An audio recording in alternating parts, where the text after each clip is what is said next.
ศไหนประเทศไทย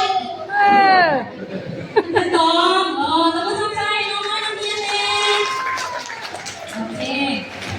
วันนี้อาจารย์จะถามเป็นคำถามสุดท้ายเนาะหรือเนาะ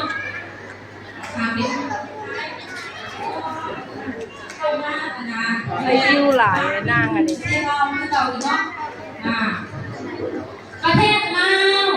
แม่ออกเป็นจักรหูคือละหูไหนแน่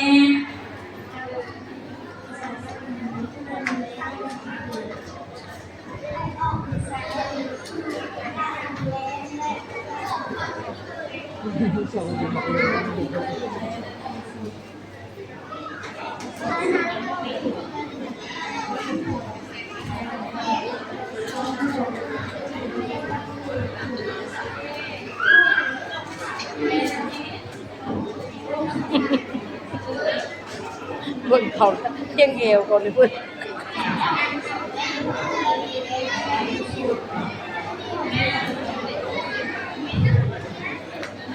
กับว่ามันออกมันที่ตื่นเวทีกับว่ามันออกมันที่ปุกกาที่ต่อเนาะคุณลูกกระเทยเนาะนักเรียนแต่คนแก่หวานเนาะตอบถูกพอลืมล่ะจักแล้วดู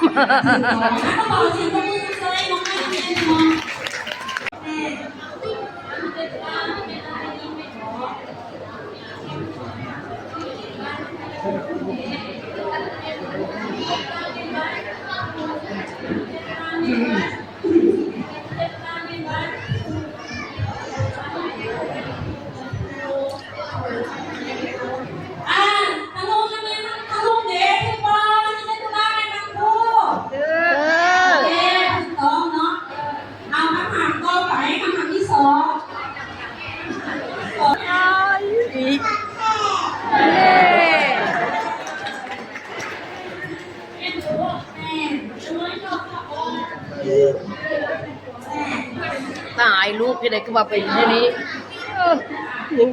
ลูกกูได้อันนี้ก็มาเป็นตาช่างเสร็จมันจืดนะมันตื่นเต้นมันออกขึ้นเองเพราะในคือจัดมันขึ้นมันได้ผู้เดียวมันนั่นแหละมันอายใช่ไหมอะไรมันขึ้นอายเพื่อนว่านี่ก็ไปทั้งที่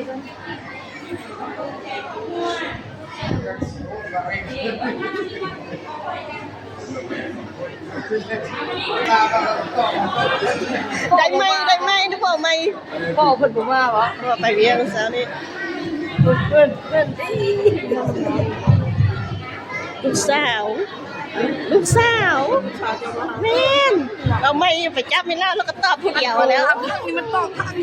เขาถามทางนี้มันตอบทางนี้พ่อมันมาบอกพ่อเมื่อเช้านี้